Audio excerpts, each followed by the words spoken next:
Shall we make a start? Great. Well, good morning, everyone. Welcome to this first plenary discussion of the day. I have to say it's slightly difficult even to sort of describe what this panel is about. So I'll sort of throw out a few thoughts and then turn it over to the panel and see what they make of it, and then we can see where it goes. The title that we've been given, or the English translation of it, as you can see, is Where There Is Unity, There's Victory. I take this to be about democratic cohesion. In other words, the sort of internal cohesion of democracies, but also cohesion among democracies. Obviously, in the last sort of 5 years or so, there's been a lot of discussion about a crisis of democracy, of liberal democracy. My sense is that before sort of around about 2016, to the extent that foreign policy think tanks did work on democracy, it was really all about promoting democracy beyond the West. In the last 5 years, it seems to me there's been this explosion of activity in foreign policy think tanks in Europe and the United States, thinking about the problems of democracy within the West. So now there's this sort of plethora of projects and initiatives and new think tanks, all aiming to protect democracy, secure democracy, defend democracy. They all, though it seems to me, or most of them, still focus on the sort of external aspect of that, right? Which I guess is natural because this is what foreign policy think tanks do. But I do sometimes have the feeling, when I listen to a lot of these discussions and read a lot of this stuff, that it's sort of externalizing an internal problem and sort of almost gives the impression that our democracies were in great shape until the Chinese and the Russians came along and kind of ruined everything, hacked our democracies. And clearly that's not true. There are big internal problems in our democracies that have been developing for some time as well, right? I mean, they didn't just start in 2016. And so I think that's what we're going to get into in this panel, or one of the things I'd like us to get into in this panel. The more I've been thinking about this in the last couple of years, the sort of crisis of liberal democracy, the more I've come to the conclusion that we actually don't have a shared sense of what a good democracy looks like. And that's actually part of what the argument is about, is what is a good democracy? And that actually, what looks like a functional democracy to some people looks like a dysfunctional democracy to other people. I think what's happened in Britain in the last 5 years is a good example of that. It's quite difficult, I think, actually, to say whether democracy is doing quite well in Britain or quite badly. Well, we can discuss it. And so, I think there are these different normative conceptions of what a good democracy is. I think often what this revolves around is the extent to which, how powerful independent institutions should be. And another way of putting that is how liberal democracies should be. There's a certain kind of tension between liberalism and democracy, I think. They're not synonyms, even though they're often used as being synonyms in a lot of our debates. There's a tension between them. So there are these different normative conceptions of what a good democracy is, and I think they often sort of reflect political preferences, actually. So your perception of the crisis of liberal democracy, if there is one, I think looks very different if you're a centrist than it does if you're on the left or on the right. So in a sense, I think there's no sort of real apolitical way of thinking about this. You can challenge me on that if you disagree. And related to that, I think there's also a question that we perhaps can get into around whether the crisis, again, if there is a crisis, maybe there isn't, whether it's the same everywhere. My sense from a lot of the debate particularly among foreign policy think tanks, is there's this kind of sense that it's kind of the same crisis everywhere. In particular, populism is the threat to democracy everywhere. There's some kind of continuity between, Trump through, populists in Europe, even, Modi in India. This is basically the same crisis of democracy everywhere. I don't think it is. I think there are different crises, and in particular, and this is what I would love us to get into a little bit in the panel, I think the crisis of, if there is a crisis of democracy in Europe, I think it's very different from the crisis in America. and I think in some ways is actually the opposite of the crisis in America. Too little polarization rather than too much polarization. Again, we can discuss that. And that brings me to the final thing which I'd love to get into, which is, the title has unity in it. And I guess my question is, who exactly is it that we want to be united?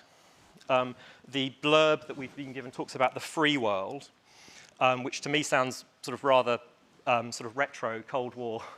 It seems to be making a comeback, though, as a concept.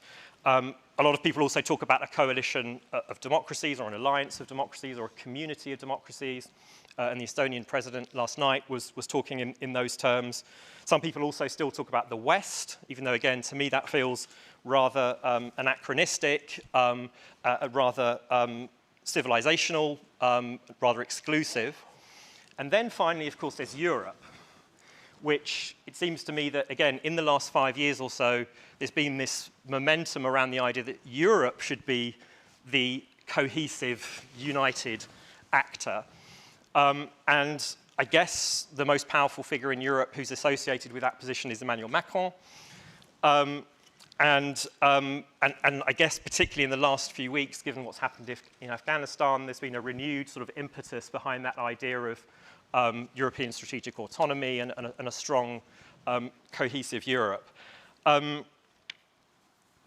Clément, given that you're close to Macron, as I say, he's the figure that's most closely associated with that sort of position, and I'm sure you know there's some skepticism about that in this part of Europe. Maybe we can start with you, and maybe you can just sort of give us your sense of, is there a crisis of liberal democracy in Europe? How do you understand that? And where does the EU fit into that? Thank you very much, and I'm very happy to be here. I'm a bit reassured that it's not only for me that the title and the scope of the panel was complex to understand, so I think it gives room for some creativity and freedom in the messages. I hope I will try to use this room for maneuver. Maybe to start answering your question with the moment we're in and the place we're in, not only Estonia but EU, and a place of liberal democracies. If we look at the crisis we are still facing and we've been going through for a year and a half now, the COVID crisis and all its developments, I think there was, not being naive or over-optimistic, but there was a strong European response to this, quite specific to our model, trying to define in concrete terms what a European strategy, approach, model would be about. When we look in very broad terms about what we did and how we dealt with this crisis in Europe, in the EU in particular, it's not perfect. I will not try to draw the pluses and minuses about the EU action, but there are two, I think, striking features about this European response, and it probably includes the UK as well. First, democracy, democratic response. We had a very strange and maybe unique situation that probably none of us would have expected in our liberal democracies. A lot of restrictions to our social freedoms, to our normal life, I would say, our normal way of life. But at the same time, in these extraordinary circumstances, we managed, I think in all countries, we can discuss about the balance and so on, but we managed to have public debates, legal scrutiny, controversies, demonstrations. We see that in all our countries, sometimes violence, but mainly in a fully democratic framework, about the measures we should take, the answers we should put in place to this crisis. It was a democratic management of the crisis. I think it's very important when we look at other places in the world where the same type of restrictions were imposed in very different, more autocratic, more authoritative manner. I think we should never forget that. I say that especially for my country, in which some people quite easily say we have moved to a kind of dictatorship and so on. I mean, words have a meaning. We should be proud. I'm not taking one specific country as an example, but together, that we manage it democratically. And it's an achievement that we should, I think, celebrate a bit more. The other element may be even more striking because I think it's also a difference between Europe, the EU, and the US. The first feature being common, a democratic response, is that there was a level of protection and solidarity which was here again unique. We can take the measures of the balance of measures in each European country, in each EU country, but all of us, we did protect massively our economy, our jobs, purchasing power, social protection and solidarity within EU countries, but between EU countries. Just take the example, we may revert to that of the vaccination frameworks that we set up together as EU countries. So democracy and solidarity were very key in this European model to the crisis. And you can compare with all the big players in the world, even Western democracies. This balance and this combination is unique and specifically, I would say, European. So I don't know if it gives an answer to the definition of democracy in the EU, but I think concretely it proves that there is something European that we share. And then moving to the crisis of democracies, of course, the Afghan crisis gives us food for thought in this respect. I mean, the debate on the strength of democracies is as old as democracies themselves. The resilience of the democratic model, I think, should never be forgotten. I was 8 years old when the Berlin Wall fell, and since then I've heard that the democratic model was challenged, and that democracies were weakened by other models, challenged by other models. They are still there, and I think they are there for good. I think we should not be naive, but we should use the word naive in the right place, if I may put it like that. We should not, it's not naive to say that the European construction, the EU project, has maybe not brought, but certainly strengthened and rooted peace in our continent. I mean, in this country, I think you know it better than in any other place in Europe, and sometimes what we call old Europe or Western Europe forgets a bit about this. We have for the countries which started the European project, we have the longest peace period in Europe. Wouldn't people here say that's NATO, not the EU? Sorry? I'm not saying the EU, which was not existing right after the Second World War, has brought peace to the continent. We have this debate sometimes in France between pro and anti-Europeans. I'm convinced pro-European. I'm not saying that peace was brought by European construction as a political project, but it has created, I think, the mechanisms to strengthen a peace community. Not alone. In terms of security, NATO is there. The US, beyond NATO, is there to protect it, especially at the beginning of this political project. But there was this sense, even in the American thinking in the 50s and 60s, for instance, that the European political construction was a way to strengthen this peace. And I do believe it has helped, contributed immensely to this peace period, which is very long. So it's not naive to insist on the fact that Europe is about peace, that European construction remains about peace, or prosperity and freedom, but peace first. But it would be naive to think that this is a given.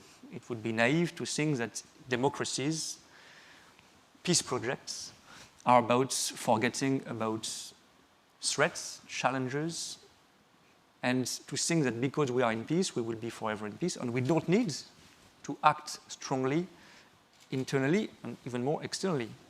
Being a democracy, being a peaceful community does not mean that you don't need an army, that you don't need military action, that you don't need to adapt to new threats. I mean, it's not challenging our democratic DNA to be active in Afghanistan, in Sahel. We need it.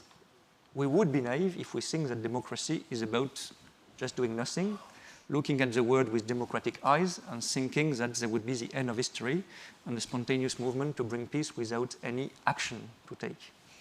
And this is very striking in the hybrid zone, if I may put it this way. I was yesterday and I was very struck by the direct vision of this in Lithuania, close to Estonia.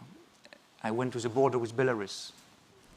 What Belarus is organizing through a migration movement is a hybrid threat, is a hybrid way to fight.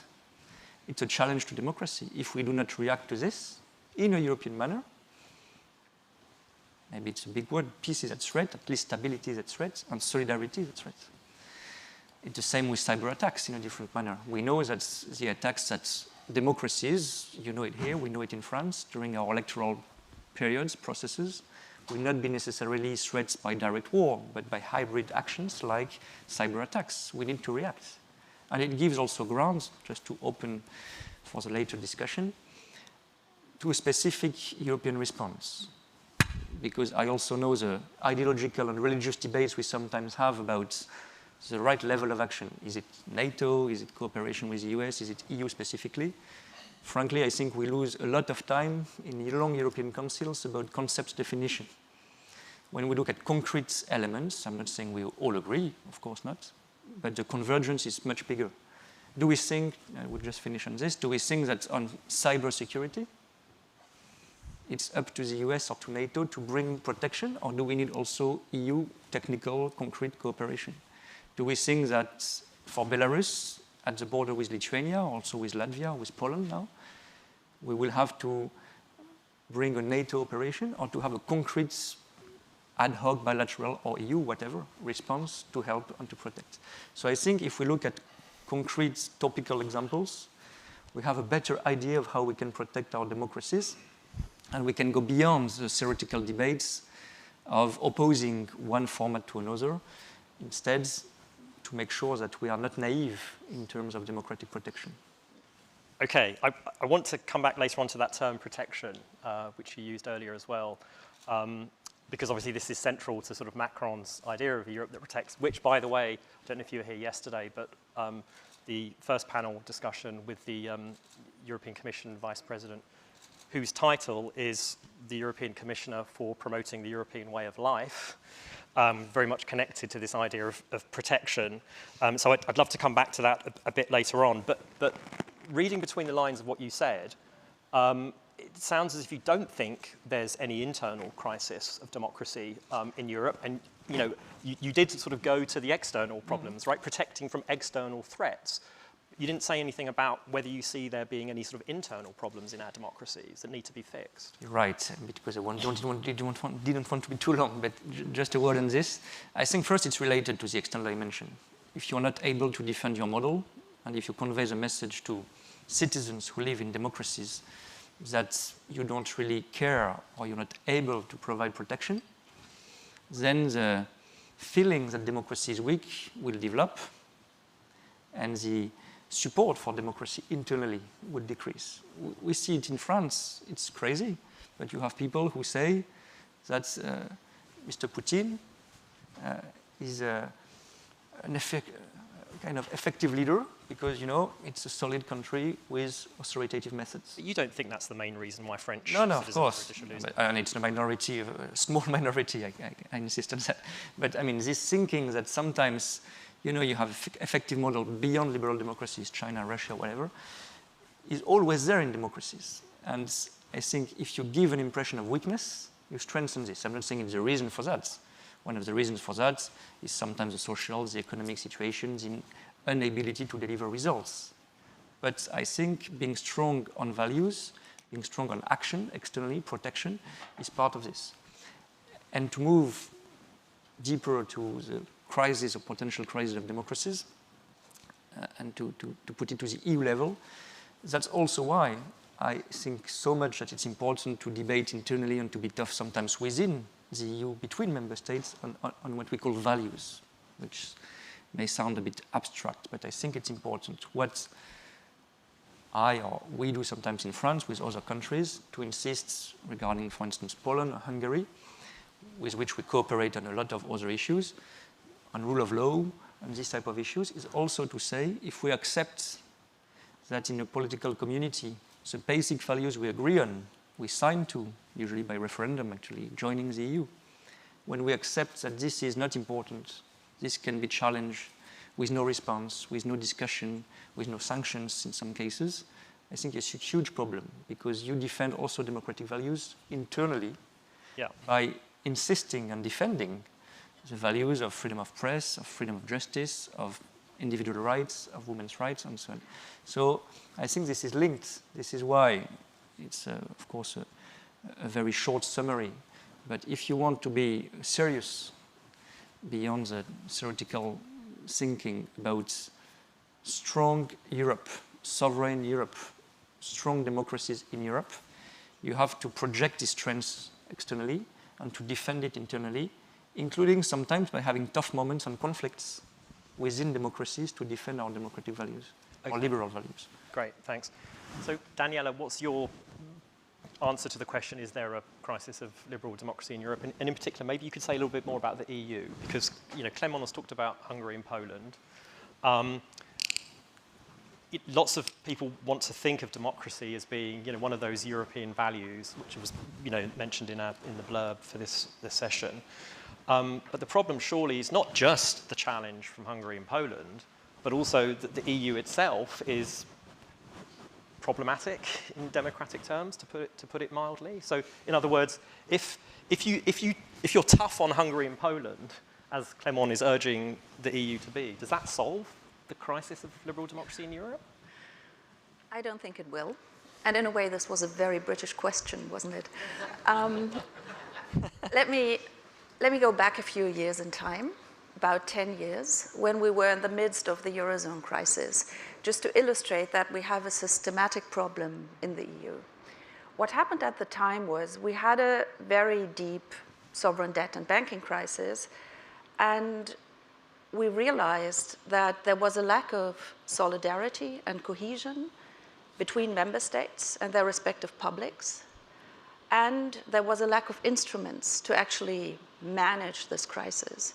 So we had a huge asymmetry between the integration of our monetary policy on the one hand, and then of budgetary policies on the other. So, and in that moment, why I'm quoting this is because we suddenly saw that there were two very opposed narratives about what is legitimate in the European Union. So those countries that were mostly struck by the sovereign debt and banking crisis said there's a lack of legitimacy because we cannot steer our own fate anymore. We have policies imposed on ourselves, and the EU is not doing what it should be doing to help us. While on the other hand, those who were on the donor side of the rescue mechanism said, well, this is totally illegitimate that we give our taxpayers money to those countries because they basically messed it up themselves. And I think that was a very, very crucial moment in European integration, because on the one hand, what we realized, and that was actually clear since the very beginning of the monetary union, that we had moved into an architecture which wouldn't be able to solve crises, that needed a very close coordination between monetary, budgetary, and economic policy. So we had suddenly realized we have these multi-levels, and depending on where you sit, you have expectations towards either the national level or the European level, and what matters in the end is that you have a really coherent approach to this. So I'm quoting this example as a start to this panel because the way you phrased the title was, it is about cohesion.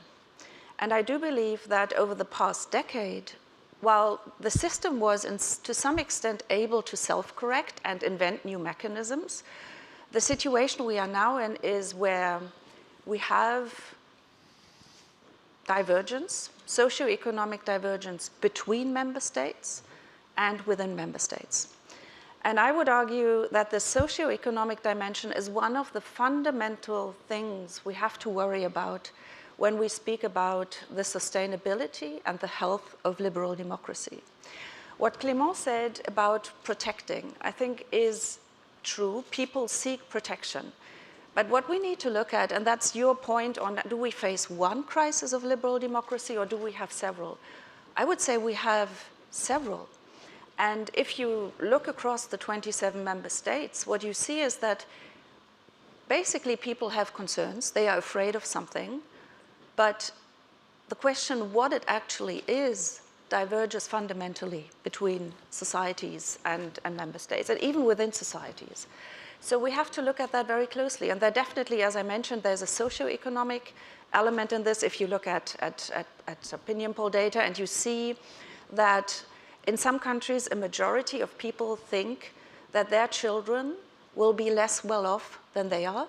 You know, this whole, when I was a child, my parents thought, I will have a better future. This was normal.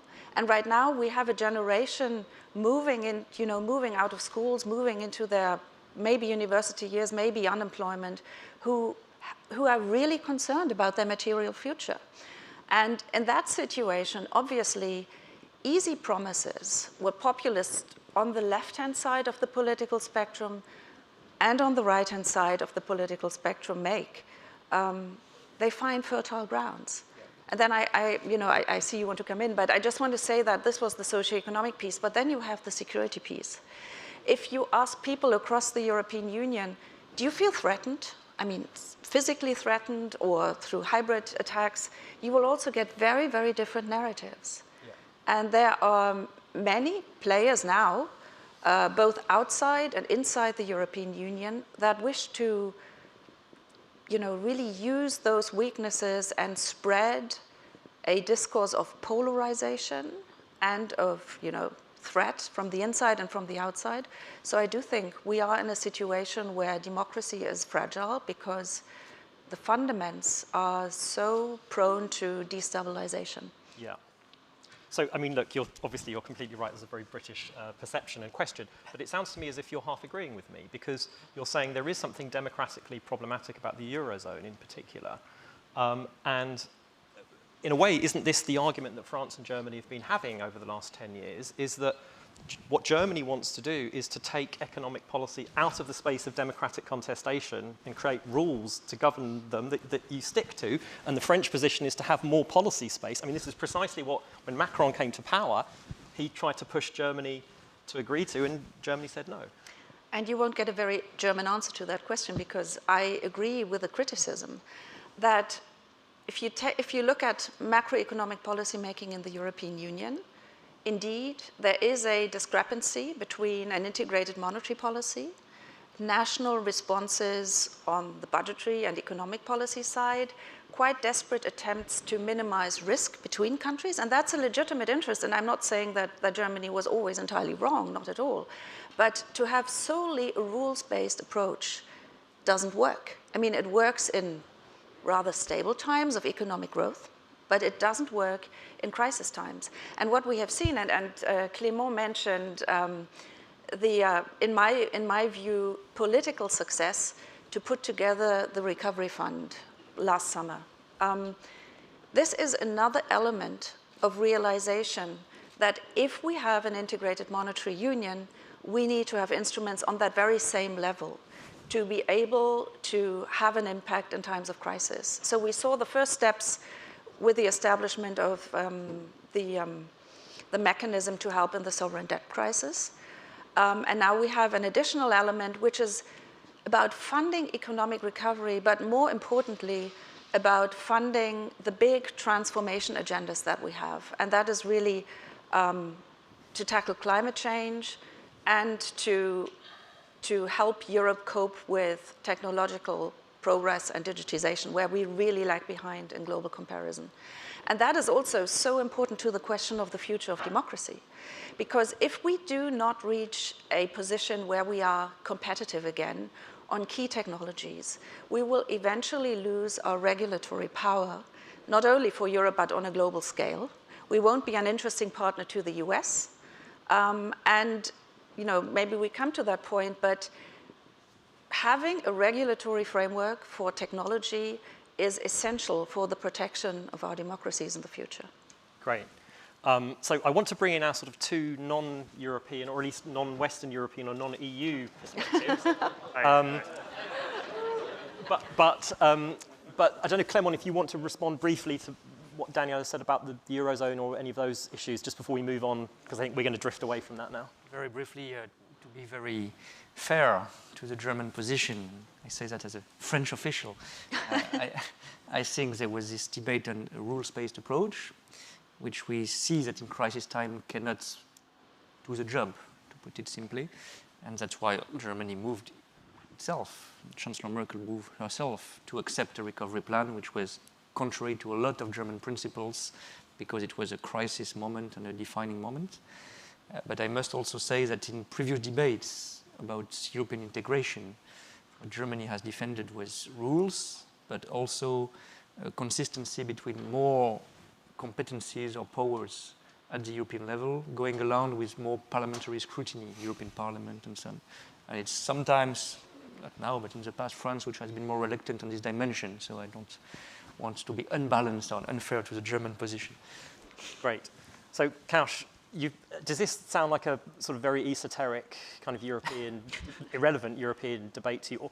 Or do you see sort of connections with questions around the crisis of democracy elsewhere in the world? No, well, thanks. I think it, to me, sounds like a sign of a pretty robust and good democracy, that people can talk and argue about fundamental issues, whether it's a more policy issue or how strong you are. But it would be interesting. I think we're going to have a summit of democracy. President Biden has talked about democracy and autocracy. In December, there's a summit. And the idea there is that you really do talk to the world and see if democracy or autocracy is a better way forward. In that world, which is largely lives outside of Europe and even America, if we were to look at this particular discussion that you just had for the democratic crisis, I think a charitable would be say that's the kind of discussion we would like to have in Beijing, which you're having here, or in Moscow. An uncharitable view would be, I don't know what the heck they're talking about and how does that do with price of milk or bread on my road, or what do I do about it? So I think to a degree I agree with both concepts. I think this is a pretty robust and resilient democracy to some degree. But, and I think internally we need to continue to talk about it, but also be aware that if we are talking to the world and suggesting that one is a better way to go than the other, then it have to be a little bit more relevant to them as well to hear about it. And I think 4 stops, I mean, I'll throw in 4 ideas at least that as a starting bit, and then you can take it from there and go wherever you want. I think on the systemic resilience of democracy, I find it to be quite robust, at least from the United States. I think the issue today that we're polarized or we're too polarized or things are not working out. We were substantially more polarized right before and after our independence through our Articles of Confederation, the times when people acted and did pamphleteers that used to write anonymous pamphlet against each other and call you names, people like Jefferson and others. And then from there onwards, either leading up to our Civil War or post-Civil War, even more probably one of the most dark times that we had post-Civil War and Reconstruction times and the Jim Crow stuff, up to civil rights and now. So I think, yes, I think that's what democracy is. These institutions have set pretty standard. I think one could not be more proud about democratic passion. Now it talks about things which may not seem right to you or us or whatever, but people are on the street for Black Lives Matter. They're on the street for climate change. They have the freedom to voice, and there's tremendous amount of passion in those very areas. And now one can argue that the passion should be directed one way or the other. That's a fair argument, but it is there. I think that part is quite robust, and I think I'd be proud of it, even though one may find issues one way or the other. Now, the question is that as we engage in this discussion again with democracy and autocracy, then perhaps the democratic arsenal or its posture, as the mental posture I was referred by the president yesterday, or its tools in addressing to the world to say, hey, is this a right way to peace and prosperity?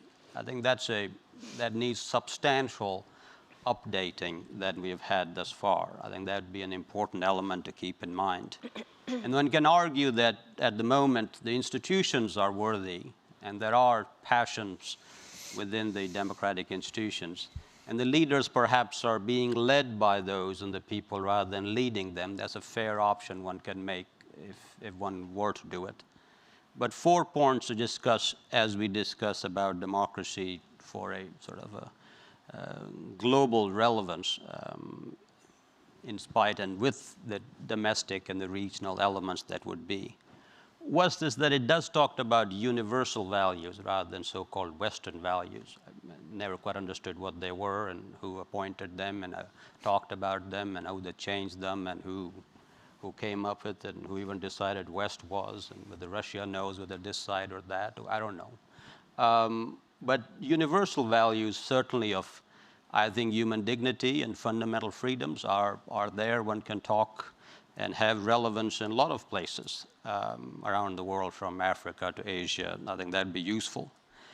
The largest democracies of the world are in India, in Asia rather. So India, Indonesia, where's a messy and a more interesting democracy is at play. So to some degree, it may be worthwhile to engage those conversations rather than EU and the US, but that's certainly, for a lot of the world, that democratic system, which at times is discounted when a country of a billion people go to elections, that itself is a remarkable feat. I don't know anything compared. Adding both EU and US doesn't happen. Happens in almost an annual plebiscite of sorts, because elections keep going on. So it's a remarkable sort of exercise to underkeep. And then demonstrably, they have come up with two leaders between Abe and Modi who, right or wrong, have more led their folks than being led by it, and took that regional perspective. They're 10 times more insular than Europe and America, thinking always in an internal fashion. For them to sort of raise and free and open Indo-Pacific or take the lead on TPP, that's serious leadership that one may say was comparatively lacking in the West at the same time. Then obviously the big issue is, and I think is the issue of the Build Back Better and the trusted connectivity, another issue that the Prime Minister alluded to, is that how does democracy deliver to today's global aspirations for improved connectivity, or physical or digital infrastructure, or just an improved livelihood? I think that's an important element, and I'm quite happy and bullish that the President Biden took that up at G7. I think other people will take it up, and the discussion would be happening at Summit of Democracy. I'll stop there. Great. Thanks, Kaush. And I'm really glad you brought up this question of values, Western values, universal values. I mentioned European values already, because it does bring us back, I think, to this protection question. We've been talking about the sort of socioeconomic piece of this. Daniela was talking about that. But there's also a certain kind of cultural, when Macron talks about protection, sometimes he means cultural protection, I think. And certainly the European Commissioner for promoting the European way of life, that's promising a certain kind of cultural protection. It seems to me that in the last couple of weeks that's come out quite strongly in the responses to the Afghanistan situation as well. We must protect Europe from refugees. There can be no repeat of 2015 and so on. So I'd love to get your response, Clément, on that. But maybe this is a nice way to bring you in, Anton, as well, because obviously you're looking at this from Ukraine, and you work on and have thought quite a lot about sort of nation building, as I understand it, but also the role of sort of history and memory and culture, I suppose, in that. So, I guess my question for you would be, is it possible to sort of have a kind of cohesion in a polity, whether it's a nation or the EU, without this kind of cultural element? Or is that just how you create cohesion? I have a couple answers for your previous question about problem with European democracy. Maybe it's my professional deformation, because I'm head of Institute of National Remembrance, but I suppose one reason that European democracy in trouble is because we have lack of memory. And second reason is because we have lack of bravery. And I have 6 minutes arguments about this, in my arguments, I suppose we find answer to your question. I suppose no, it's short answer, but the right to be oneself, to be different from other, and to go one's own way is unviable. This is identity. People can unite and be together to become stronger, to be able to create great and beautiful things. But you can't force another person to live the way you live. You can't force anyone to associate with someone, to dissolve in someone, to give up the truth about oneself for fear of death or war. We can complete glorify and promote we can compete, glorify and promote our way of lives, the approaches of our community. Let the competition of ideas, life programs, civilizational approaches determine the winners, not war. If this competition determines the winners, then there will be no losers, but only those who have chosen their path free. If life in EU or in the United States is more desirable and better for a person that where he or she lives, he or she can move there. If there are many people who want to live in both the EU and the United States and do not want to move, they can create something similar at home. This is their right. If someone in their community wants to live in Russia or in China, there it's okay. Such a person can move to Russia or China and live there. If such people become a critical majority, they too can create something similar to Russia or China at home and enjoy life. And someone else may prefer to choose his, her own and unique way, for example, like Brexit. He has right to popularize it or to keep it a secret. That's all. Fair competition of ideas, project, visions, and honest choice. But if somebody, for example, Russia, wants to join someone against their will, if they impose brotherhood and unity to someone with a weapon, that is completely different story. If Russia wants to tear a part of territory from another country just because she thinks that torn part wants its way, that's no work. It's not okay. And if this happens and other countries are just deeply concerned, then do not be surprised that tomorrow trouble will come to you, to your house. One community will be destroyed or forcibly annexed today, another tomorrow, and the day after tomorrow it will reach the rest. That's how Hitler began. I'm sure that everyone remembers how his appeasement ended. Trivial things, I know. I see a couple smiles. Obvious, yes. As obvious as European values. These values do not become less important even if someone neglects them. They do not become less strong because someone rejects them and the others only watch. Neglecting European values make us weaker. It is us who become more vulnerable, unhappy, intimidated after. The less respect we have for the life, dignity, freedom, and individuality of others, the less human we are. Simple answer. The alternative for European values exists.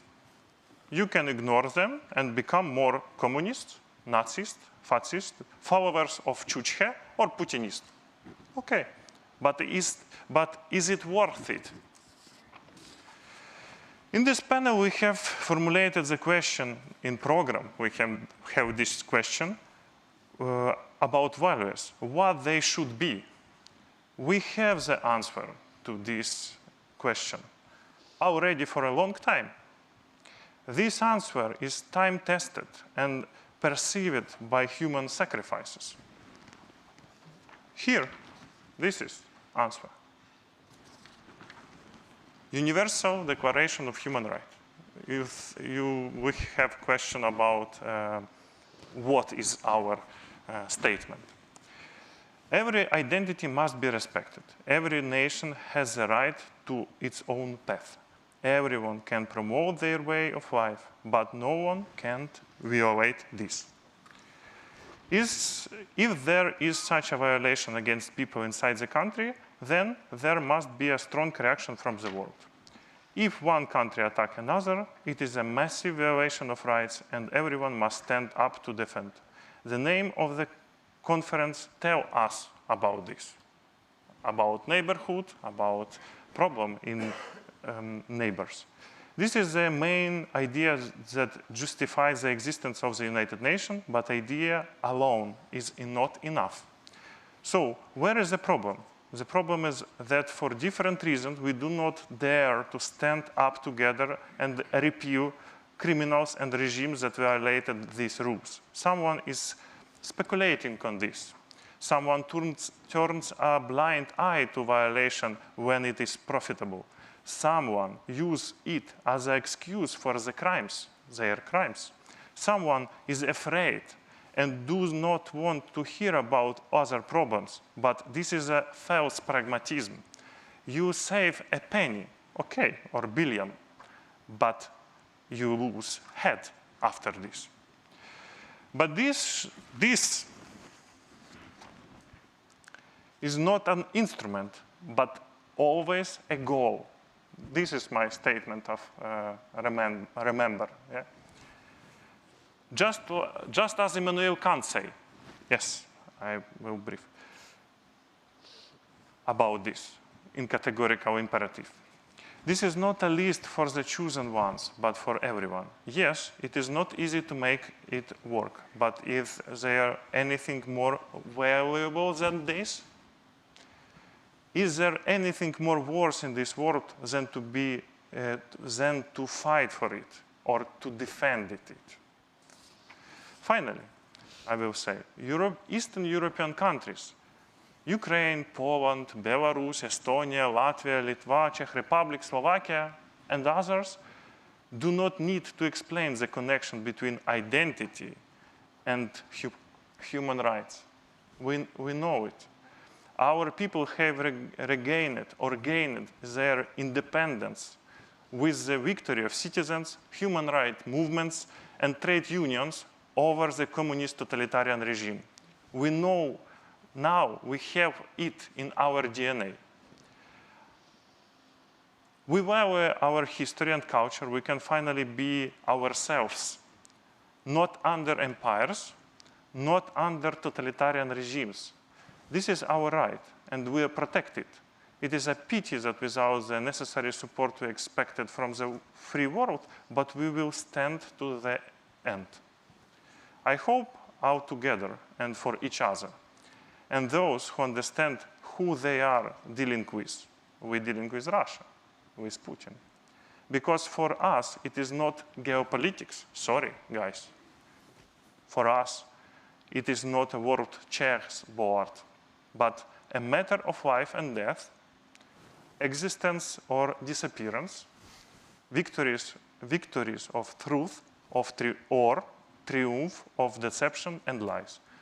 Sorry for this long story, but this is about our memory. Thanks, Anton.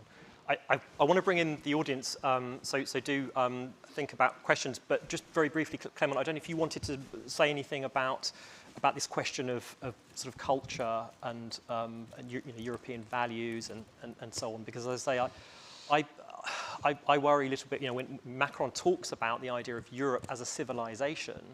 To me, this feels very sort of Huntingtonian, clash of civilizations, except Huntington talked about the West as one civilization, and Macron seems to be saying Europe is a civilization that is distinct from the United States. But in any case, it feels to me, rather problematic in this sort of civilizational kind of way.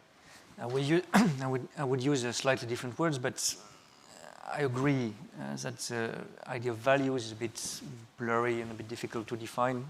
I use it myself sometimes because it's quite comfortable in the public debate and well spread, but I don't think it's easy to define Western or European values, because it would mean that there are some parts of the world which would not be able or willing or whatever to share this set of values.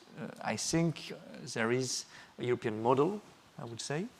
Never easy to define and to put clear boundaries to this. But what I was trying to define through a concrete example, the crisis response or the crisis management, the COVID crisis management, I think gives part of the answer. Even in comparison with probably the closest region, to put it like this in the world, the US to Europe or to the EU, there is a European model in terms of a combination which is really unique, I think, between freedom and solidarity, individual rights and collective protection.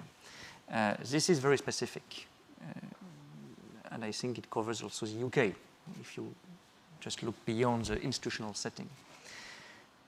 I think there is a European culture made by history and so on when you travel around the continent, and here again it's very difficult, and I would not go this morning into this debate where you set a kind of boundary, and it's not a kind of frontier in the administrative sense, but I think George Steiner, I tend to quote him quite often because I think he was the best author to define this European culture. He said, look at the cafe, and you have the map of Europe. It's probably a bit of a shortcut, but it says something too.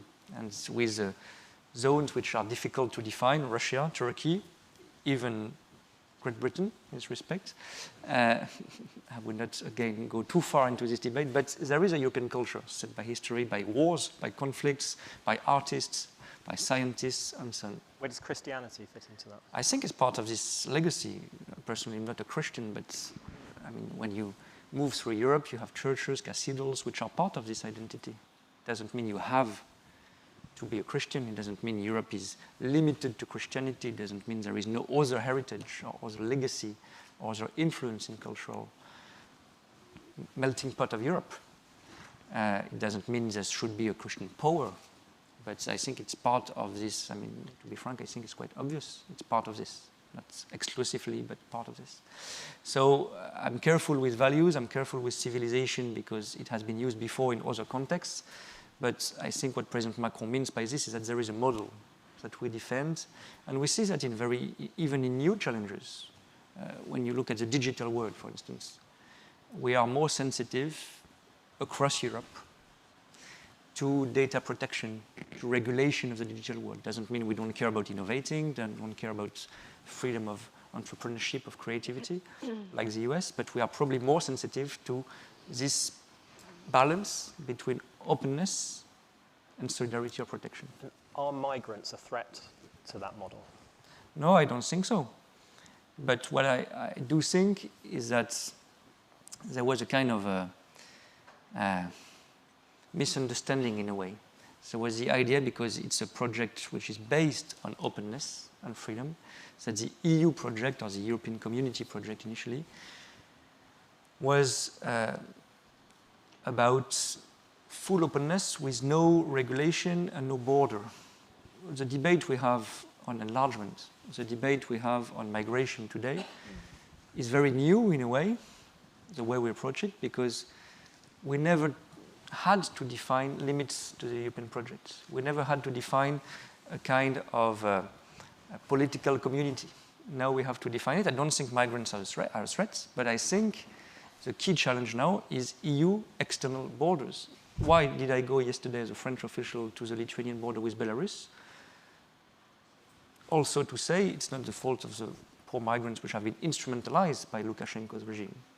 But we have borders in Europe which are common borders, and we should help any European country to deal with the border issue.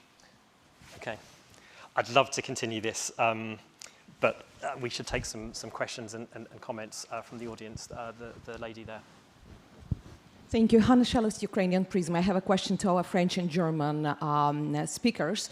We are speaking about unity, and European unity is based on European values, where human rights and respect and protection of human rights is one of the core values that all of us outside of Europe are following as an example.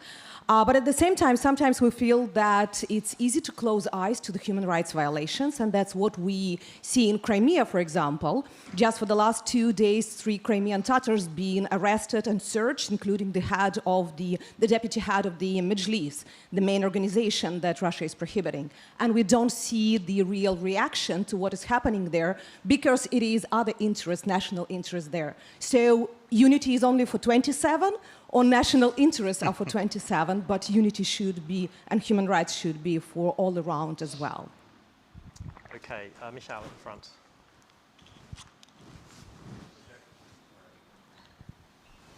Try to grab a mic. Thank you very much for There's one in the back. fascinating debate. Michał Baranowski, director of GMF Warsaw. One very quick comment on there was a bit of a debate. Poland, Hungary was mentioned, and I guess it's a question and a comment. But how do we deal within clubs, within EU, within NATO, with problems with democracy? And I would say that living in Warsaw, certainly we haven't cracked that answer in any way. Question to maybe our French and German colleagues whether you have any ideas. But broader question I had actually, Hans, to what you said in the very beginning, and really what Biden puts in the center of his foreign policy, and the Summit for Democracy was mentioned. And my question is, are we buying that this is the we, that this is the right framework through which we should be looking at? Listening to Mr. Beaune, I actually hear a slightly difference, right? Maybe more café than I don't know, articles. Say again? Starbucks. There you go. So and are we buying this also from Americans, or are we thinking that they really mean China only and not this fuzzy democracy stuff? Thanks. Great, great question, Michal. And then there was a lady here, yes.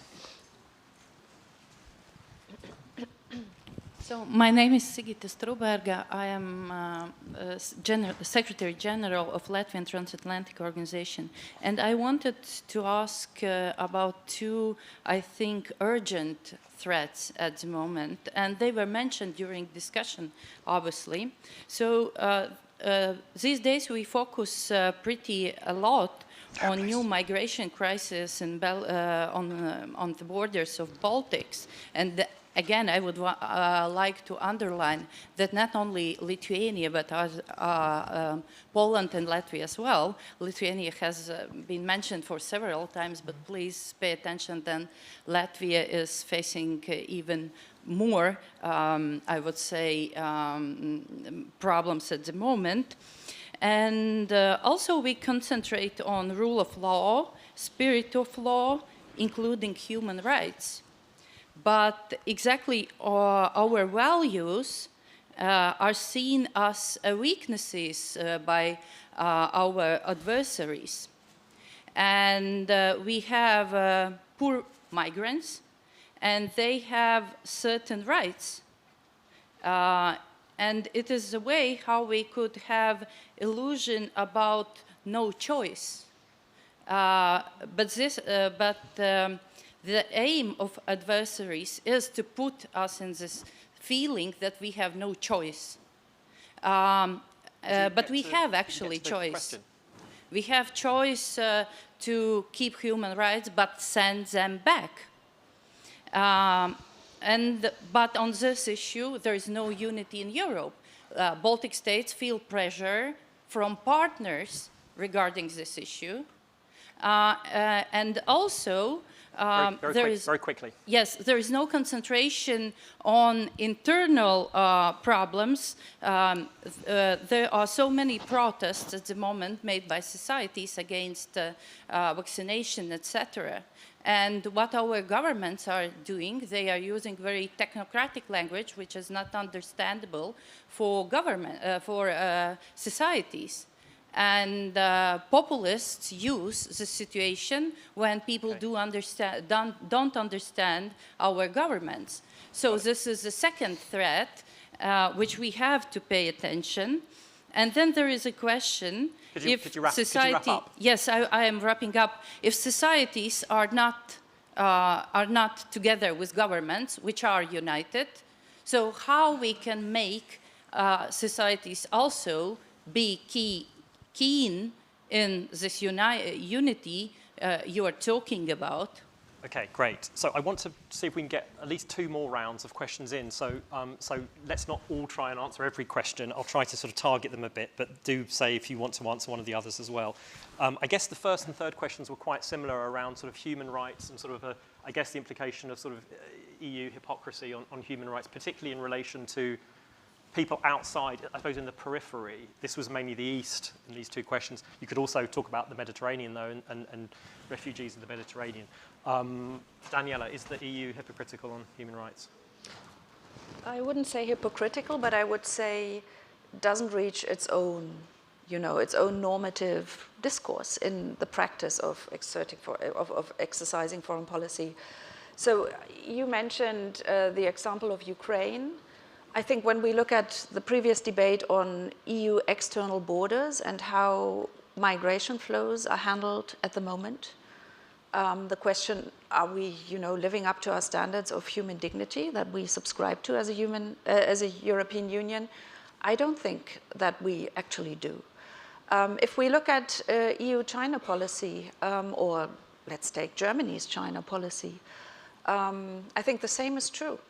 And what we need is a very serious reflection. How can we, and do we want to, live up to our own normative ideals?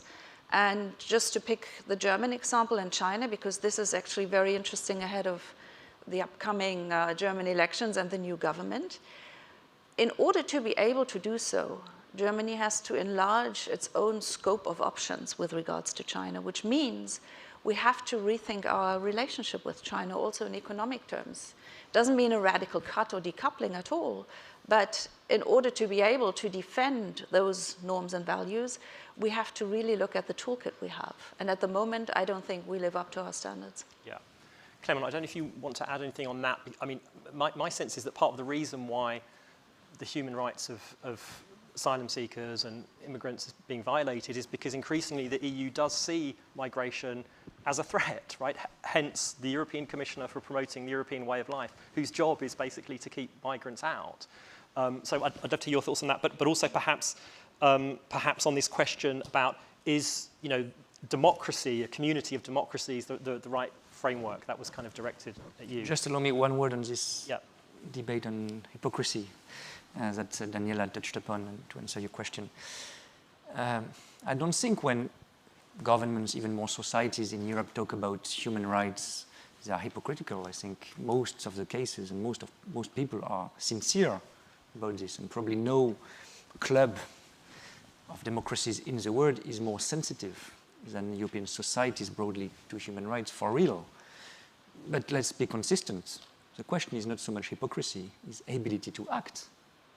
If we think that human rights are important, no country, not even the US, and not tomorrow the EU, even if we are more united, will solve the human rights issue spontaneously or from the external dimension.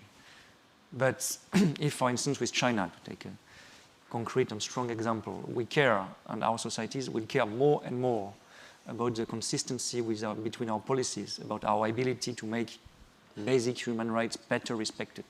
We will not intervene in China, but let's be stronger in our trade policy. Let's be less dependent. Sometimes the key question with autocracies, difficult neighbors, rivals, is that we are dependent on them. How difficult it is to be strong with China when your exports, when sensitive products come from China and you don't work on reducing the dependency. Just like, take another example very briefly to make a link with the migration issue with Turkey. We were very happy as EU to outsource the issue to Turkey of dealing with the migration issue. And then I think France was leading in this respect and quite strongly and rightly so, sometimes being quite isolated in Europe. We are strong on the Turkish government when they are provocating the EU, when they are sometimes internally very tough on human rights. But if we want to be efficient and consistent, it means also we have to find common rules in the EU to deal with migration instead of just closing and outsourcing the issue to a neighbor. So if we want to be serious about human rights, never perfect, but serious about human rights, we have to be stronger. We have to be able in Sahel to intervene ourselves to fight terrorism and the basic breach of human rights. We have to be able to act, not to intervene everywhere, but to act externally with our trade policy, with our sometimes military tools, sometimes with our sanctions. But so far, we are commenting the human rights situation because we have very few tools. So when we are serious about human rights, we should be serious and active about what we call sovereignty, autonomy, or whatever. Maybe on the migration issue, I don't think Europe should be close to migrants, to be very clear. I think we should be also serious. The Afghan case is very interesting. In France, I guess it's the same in most EU member states, we have this very polarized political debate about people who say, usually on the far right or the right spectrum, side of the political spectrum, we will not welcome anyone. It's not our issue.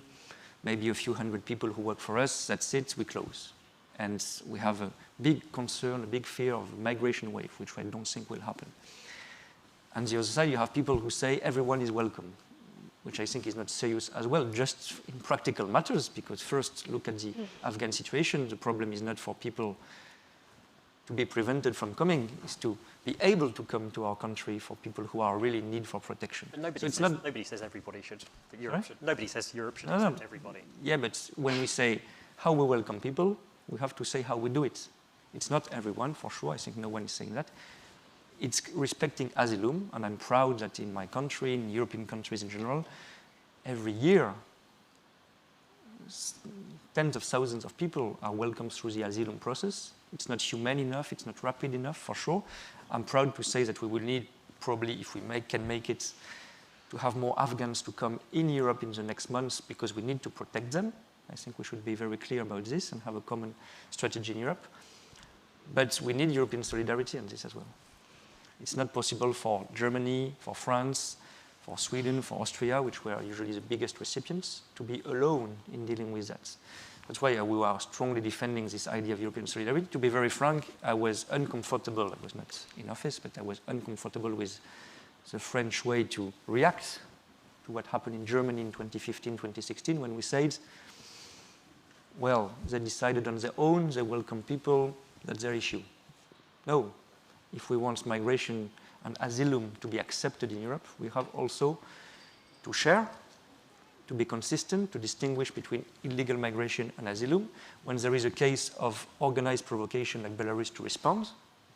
But Belarus is a good case, and I agree it's not only with Lithuania, it's also with Latvia and Poland. I think I mentioned them. What we are doing now, we are protecting the border, and we are providing humanitarian support, because you have more than 4,000 people just in Lithuania who need protection. We will not send them back now.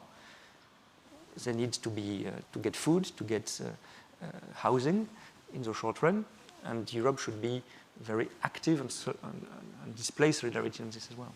And then just briefly on the question of democracy, and Michel's question about is a community of democracies, is that the right we, or is it Europe, as I think you would suggest? To define Europe as a community of democracies? No, I mean, who is the group that ought to be cohesive here? Is the most important thing the unity of the West? Is the most important thing the unity of Europe? Is the most important thing the unity of democracies around the world? Well, to be frank, I don't think you have to choose, but you don't have a political, I think there is room for a summit for democracies, for a community of values or democratic values with the limits of the words. But it's not, we will not create a kind of community of democracies with just this sense of belonging. The sense of belonging is not dependent only on a political pattern. Yeah. We have things in common with other democracies, but we will not become a community with Australia, New Zealand, thinking we are all the same culture, all the same way of life. I don't think it makes a lot of sense. So I would not reduce Europe to a definition as a community of democracies. Kaush, do you want to add anything to that? No, I'd rather have the lady who raised the hand the first time. I would like to have her question. Who is my good ambassador from Kabul? She was the first to raise the hand. I'd like to see what she wants to do. All right, we'll move on to the next round. So let's take that lady first, and then Steve. Well, that's embarrassing. But there we go. Thank you very much. My name's Catherine Royal. I was a diplomat and I'm now a political advisor at NATO. I actually wanted to change a little bit the focus of the discussion. And it was to say that isn't one of the biggest threats to the whole nation, to the whole issue of this, is that the nation state is no longer necessarily the organising unit and principle that we all think. We've all talked about nation states, but in fact, the 1%, the Bill Gates of this world, and all those people who are the mega rich and who live in what Oliver Buller described as moneyland, are actually undermining democratic principles, are actually stopping people deciding their own fates. And we're running into a situation where, I mean, some of those people are doing what we'd like to think is good, but it's not democratic to have a bunch of extremely mega-rich people deciding the priorities and policies of the world. And isn't that one of the biggest threats to our unity? And we're actually getting into a state where a very small number of people are making very important decisions. Great question. Steve.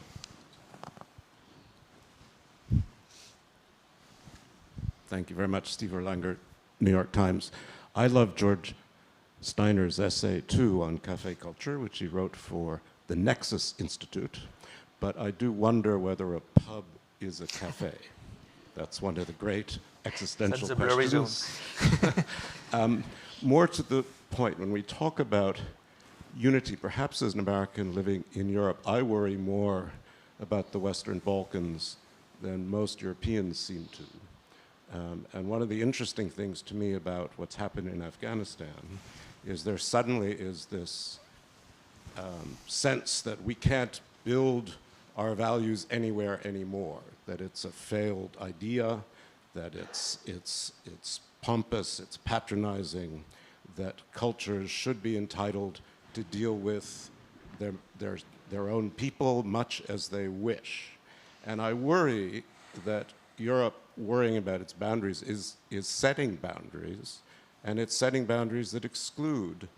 It's the people who want to join, and the people who even are qualified to join. Even Romania, which is qualified for Schengen a decade ago, is kept out of Schengen. So when we talk about unity, I wonder whether actually, and I don't address this to Clément, it's very easy to be critical, and I'm a big fan of what the European Union wants to do. But I worry it's drawing its own borders very tightly and is, I tried to say this yesterday, it's protecting itself from the world, which is a different thing than protecting itself from other problems. So I'm just curious whether this prompts anything in the panel. Thank you. Great. Could you pass the microphone to the lady behind you with the glasses?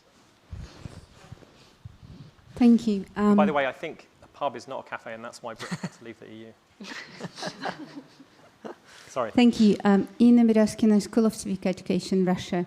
A question to follow up on the clubs and unity. UK is now offering to extend membership of G7 to Australia, India, and South Korea to form G10 because democracy is in dire straits. But if you talk about unity and clubs and new clubs for democracy, are you really fair if civil society is not represented? This is not just a naive question. We, as a school, are a part of a big campaign called We the People, and we have very clear demands towards United Nations whose Security Council became highly dysfunctional because of the veto of Russia and China there, and that prevents countries from acting to stop the violation of human rights. So what can you do as European Union, as strong nation states, to include the voice of civil society, which is already there? We are ready to raise our voice. Thank you. Great. Kaush, do you want to start with the Sure. question that you asked for? And I'll paraphrase it as, is the biggest threat to democracy not the 1%? No, I mean, I'll rephrase it, I think, a little bit. The democracy and technology is one of the things which are increasingly interlinked as we go forward. And I think to look at that and a disproportionate, unaccountable sort of consolidation of technological powers, whether it be a large corporation or an authoritarian state, would be issues that would be raised again and again. And I think, especially in this given venue, where freedom of expression and free speech and freedom of association are the fundamental elements, and they're happening on the technological base rather than in person now increasingly. And the fastest sort of digitization rates in the world are Indonesia. The second fastest in India. So again, the discussion, though quite, I mean, I absolutely love the European way of life. I love it as a tourist. It has zero impact on my life and zero impact on 90% of other people's life on this particular case. I think this technology and how it would be to the degree is quite robust and relevant. Okay. I'll just want to add two more things. Now we had is a very European. Wasn't the question about inequality? As I understood it. 1%. I mean, there's a question whether Bill Gates ought to be held accountable or so much as a 1% person. I would look at it more from the technology perspective, and I think there are substantial convergence now in transatlantic on taking those sort of antitrust measures on those issues. I think the trends are in the right direction to look at it. I do want to address two things and I'll come back to you. I think the cultural element, again, I defer, and I would not be pointing fingers to my European colleagues whose culture I absolutely love. But this is an argument that is at the present being made, because cultural, who defines it, the majority culture, the minority, it becomes very complicated very soon. And in many ways, the MAGA argument in America is sort of a veiled cultural argument of sorts. And most people in my country are fighting pretty hard against it in that particular context. Okay. The last bit I would ask from my friend who says whether we're talking about autocracy and democracy is the right venue and framing of it. I do say that internally one can talk about democracy, and I think people should talk about it in strengthening, because that's how we discuss it and we talk about it and we strengthen it. But autocracy, there should be at least some context of what really is the difference. Talking about whether you bring in let Belarusians and whether there's a migration crisis is substantially different than what's going on in Xinjiang or what happened in Hong Kong. So yes, I think one can talk about both, but it would be grossly imprudent at best to conflate them as we go forward in discussing whether it's democracy or autocracy as we go forward. Okay. My understanding of that question was slightly broader than tech. It was about the way that, the massive growth in inequality in the last 40 years has become, is part of what's hollowed out democracy. But, maybe we can come back to that. I'm happy to answer that as well, but I'll let other people take a shot. Yeah. Daniela, do you want to say something about this? I suppose in a way it's a sort of widening, deepening question that I think that Steve raised. Yes, your concern, Steve, was that Europe is or the EU is no longer as concerned about the Western Balkans as you are, and I share that concern. And if we need proof that we should worry about the Western Balkans and that there is a willingness to act on their side, I think we just have to look at the past few weeks, what happened there. First of all, the readiness to take in refugees from Afghanistan over the past 10 days is quite remarkable in a number of Western Balkan countries. And then we should also look at the initiative that leaders from the region are taking to work more closely together on the Open Balkan Initiative and so on. And I think this is right for them to do. As we all know that the EU at this moment is not forward-leaning in pushing things ahead with the Western Balkans, but it should. And I think the longer we wait, the higher the risk that external interference, which we've briefly touched upon, which is a problem in the EU, but is a problem more so in our countries, just on our borders, who wish to become members of the European Union. This is a key danger if we wait for too long. Having said all that, I think, of course, it is also up to the political leaders in the countries and up to civil society to engage. And, I'm very cautious with regards to what the European Union will do. And again, German elections will be very interesting. Chancellor Merkel was very strong on, for instance, the Berlin process, bringing countries together with EU leaders, and I think this has to continue. Because if not, the longer we wait, the more difficult the situation will get. If I may, just a brief comment on the club question. So, I think about this really, first of all, in the EU context. and I would like to pick up what Clément said on the capacity to act. If we can't make sure that as the EU, or at least a group of European Union countries, we are able to act, we lose all credibility. But even if we do, we won't be able to change much. We need the transatlantic alliance. And here, the tech issue is really important, because from a European perspective, the answer to tech regulatory questions is very different from the one that Washington would propose. So we have a really important transatlantic agenda where we don't agree a priori, but we need to agree because we have to watch what China is doing. And then one last comment on where Europe's outlook geopolitically has to change and is about to change. That is the way we look at Asia. The EU has started discussing an Indo-Pacific strategy. A number of member states have their guidelines or strategies in place. And I think this is of key importance also for transatlantic relations, that Europe is very clear on what the ambition is to work with partners in the Indo-Pacific, and not to feel just pushed by the US, but really define what our interest and our strategic approach is to that region. Great. I think there's a whole tech conference about to happen after this, isn't there, which you're involved in, so we'll get into those, you'll get into those questions in more depth. Clément, I would like to get your response on the widening and deepening thing, because obviously Macron has been sceptical about enlargement, but I'm going to try and squeeze in, we have 3.5 minutes left, I'm going to try and squeeze in 3 more questions and then give you a chance to make any sort of final remarks. So Tara first. And if you could make it brief, that would be great. Yeah, very short question. Tara Varma, I work at ECFR's Paris office. You spoke a lot actually about unity, cohesion, or lack thereof, but we didn't really touch upon the victory part of the title. So what constitutes an EU victory for you? Very good. I was wondering about that too. And then the gentleman behind you with the reddish tie. First, I want to thank Kaush for reminding that this lively debate reminds us that democracy is still pretty live and kicking here. But my question is, after Daniela just said about the Europeans finally focusing on Asian affairs, however, if we speak about migratory issues, which were covered quite broadly here, then we know that actually in 2015, kicking down the road, the can didn't really have a clear response. Now there is a clear response from the European side.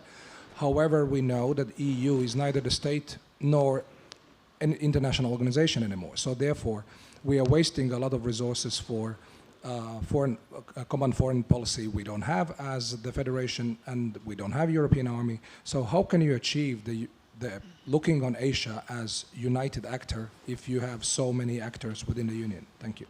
That's great, and it kind of ties to Tara's question about what victory looks like. And then the final question here, this gentleman with the stripy tie. And if you could be really brief, that would be great. Yes, I'll speak faster.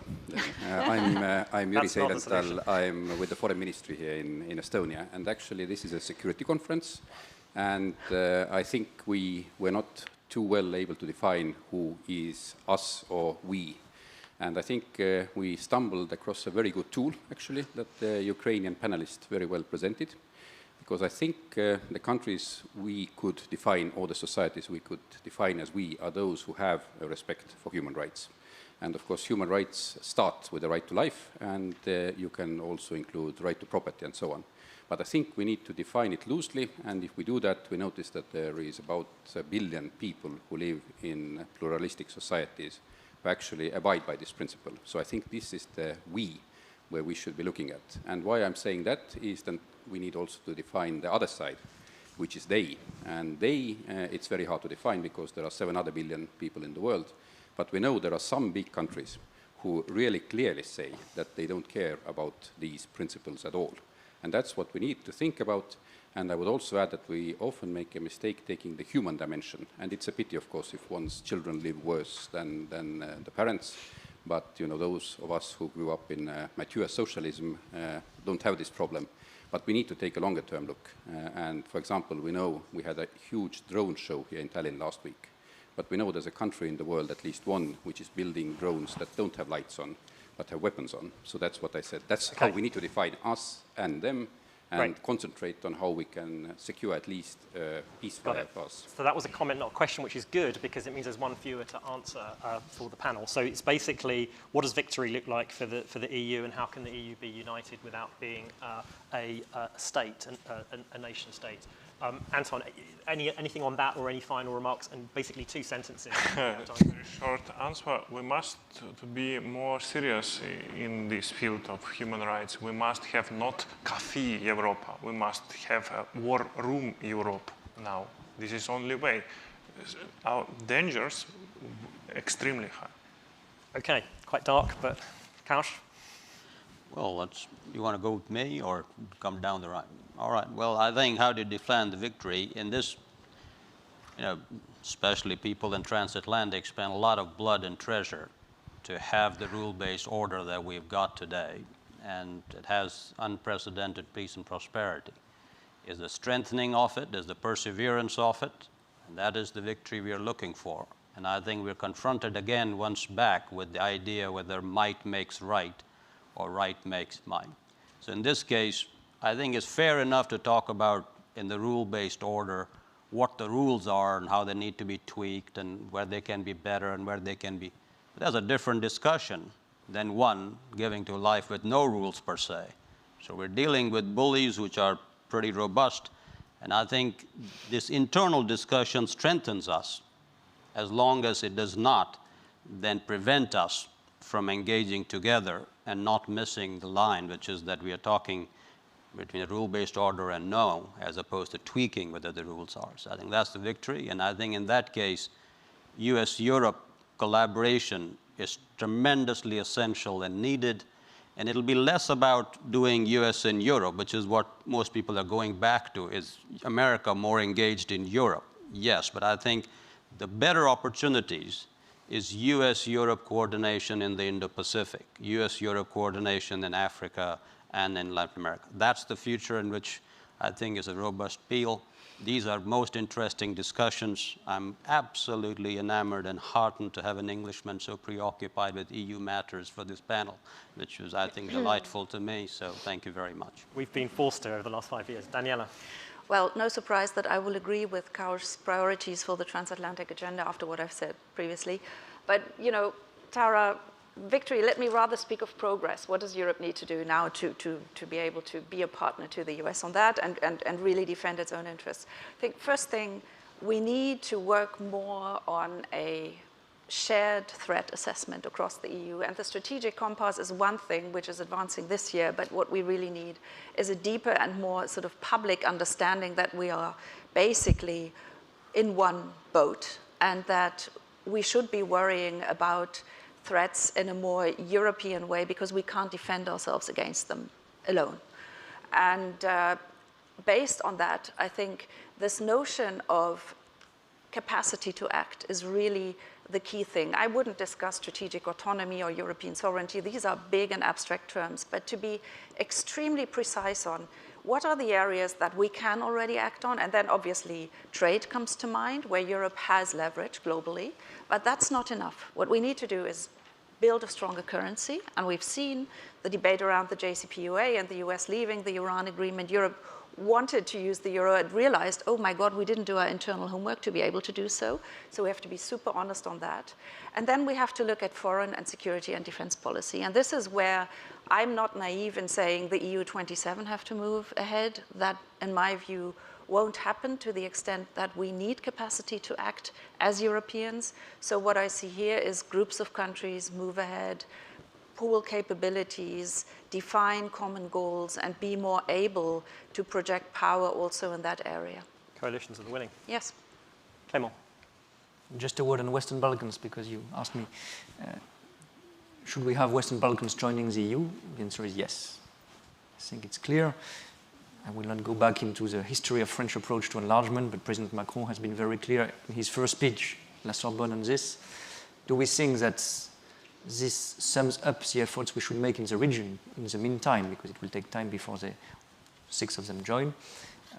No, we need to do more in terms of bilateral support, in terms of democracy reform, and so on and so forth. And even more important, do we think that The only approach, the only effective approach of the EU to its neighborhood should be just to absorb and to enlarge. I think this would be a silly idea, to be frank, because otherwise you don't think of foreign policy, a neighboring policy, and if you go to this logic to the end, the EU becomes the UN. I don't think it's really a political project. So yes, Western Balkans, for reasons which are strategic, cultural, geographic, historic, I think should join the EU, and it would strengthen the club. And before that, I think we have to reform our club. It doesn't work so well at 27, to be frank, even after the Brexit. So I don't see a spontaneous reason why it should be working perfectly at 32, 33, 35. We have to reform before we have a final movement of enlargement to the whole region of Western Balkans. Just on victory, to finish with one sentence, I think we have a lot of victories. But the victory is when you score a goal and raise your hands or your arms. We saw that in all sports events. If you score a goal and you don't say anything, people don't realize you've scored a goal. I think we score a lot of goals in the EU, much more than we think. But let's communicate, explain, say something about it. I think vaccination, for instance, I will not go into the details, is a European success, is an EU success. Recovery too. We scored the goal, but we didn't explain it to the public. So we've won, we just need to say so. Thank you very much, all of you, for your participation. Thank you for your questions and comments. Sorry I've eaten a bit into the coffee break. And I think we just about managed to make this hang together as a discussion. So thank you all.